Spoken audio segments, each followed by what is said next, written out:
तो आइए, मैं वीपी गौतम इस दूसरी वीडियो के साथ तैयार हूँ। पहले वीडियो में हमने कवि के बारे में पढ़ा था। इस वीडियो में हम थोड़ा कविता के बारे में, या कहें कि कविता का सारांश हम समझ लें। तो उनकी ये जो कविता है आत्मपरिचय, जिसका नाम है, और एक दूसरी कविता ली गई है निशा निमंत्रण से, दिन जल्दी जल्दी ढलता है। आज हम केवल आत्मपरिचय कविता के बारे में ही चर्चा करेंगे। आत्मपरिचय एक, जैसा कि नाम से स्पष्ट है, ऐसी कविता है जिसमें कवि स्वयं के प्रेममय व्यक्तित्व के बारे में बताना चाहता है। कवि का ये मानना है कि स्वयं को जानना दुनिया को जानने से अधिक कठिन है, और समाज से, इस संसार से कवि का खट्टा मीठा नाता है। इसे कवि ने प्रीति कलह का नाता भी बताया है। वास्तव में इस जग जीवन से, इस समाज से, इस संसार से पूरी तरह अलग रहना, निरपेक्ष रहना, कटकर रहना संभव नहीं है। दुनिया भले ही अपने व्यंग बाणों से, अपनी नियम कानून से हमें कितना भी कष्ट दे, किंतु हम दुनिया से कटकर सर्वथा रह ही नहीं सकते, क्योंकि हमारी पहचान, हमारी अस्मिता, हमारा अस्तित्व, हमारा वजूद, जो कुछ भी है वह इसी दुनिया से है। इसलिए कवि अपना परिचय देते हुए ये बताता है कि दुनिया से उसका द्विधात्मक और द्वंद्वात्मक संबंध है। अर्थात दुनिया से मेरा प्रीति कलह का संबंध है। यहाँ पर प्रीति का तात्पर्य है प्रेम, कलह का तात्पर्य है विवाद या झगड़ा। यानी इसी संसार में हमारा लोगों से मेल मिलाप, अपनापन, प्रेम होता है, और इसी संसार में उन्हीं से या इतर लोगों से जिन जिन से हम मिलते हैं हमारा झगड़ा भी होता है। और कवि का जो जीवन है वह विरुद्धों का सामंजस्य है।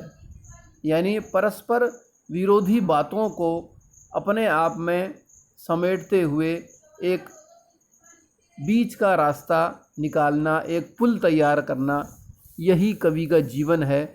और वास्तव में कवि ये कहना चाहता है कि यही हमारा जीवन भी होना चाहिए, क्योंकि हमारे जीवन में परस्पर विरोधी बातें आती रहती हैं। हमें कभी प्रसन्नता मिलती है, कभी हमें विजय मिलती है, तो कभी पराजय भी झेलनी पड़ती है। कभी हम आशान्वित होते हैं तो कभी निराश भी होते हैं। कभी हमें समाज में सम्मान मिलता है तो कभी अपमान भी मिल सकता है। तो हम दोनों स्थितियों को समझते हुए दोनों में सामंजस्य बनाए रखें। और यदि यह सामंजस्य जब धीरे धीरे स्थापित होने लगता है, जैसा कि कवि के जीवन में हुआ है, तो निश्चय ही फिर एक मस्ती छाने लगती है, और जो पूरा जीवन है वह प्रेममय हो जाता है।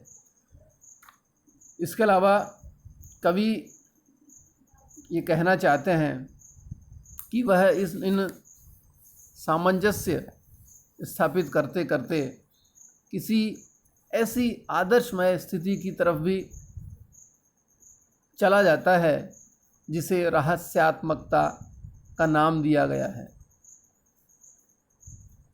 कवि बच्चन विविध कार्य करते हुए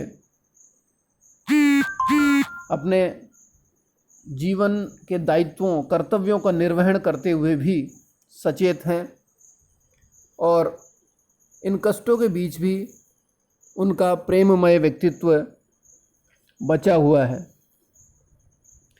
कवि का हृदय एक प्रेमी हृदय है, वह किसी के प्रेम में डूबा हुआ है, इसलिए उस प्रेम के सहारे जो जो समस्याएं उसके जीवन में आती है उन समस्याओं को वह सुलझा लेता है।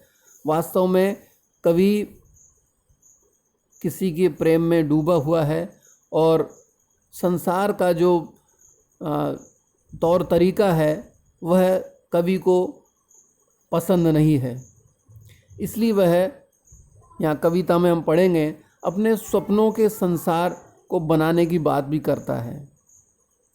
क्योंकि कवि एक प्रेमी हृदय है जहाँ पर अपनापन है, दूसरों के लिए सुख है, शांति है, जबकि संसार का जो रिश्ता है, संसार की जो प्रवृत्ति है, संसार के लोगों की जो प्रवृत्ति है वह स्वार्थी प्रवृत्ति होती है। इसके अलावा इस कविता में हम पाएंगे कि कवि उस स्वार्थी और ऐसे ज्ञान को जो कि प्रेम के मार्ग में बाधा डालता है समाप्त कर देना चाहता है। और कवि अपने जो पीड़ा है, जो दुख है उसका है, उस दुख को ही गीतों के माध्यम से अभिव्यक्त करता है। और कवि एक दीवाना है। कवि वास्तव में कवि न होकर एक भावुक हृदय धारण करने वाला एक ऐसा साधारण व्यक्ति है जो अपने प्रेम की अभिव्यक्ति देता है और उस अभिव्यक्ति में, उस मादकता में वह संसार को भी डुबो देना चाहता है। उस मस्ती का जो घूंट है वह सबको पिलाना चाहता है। धन्यवाद।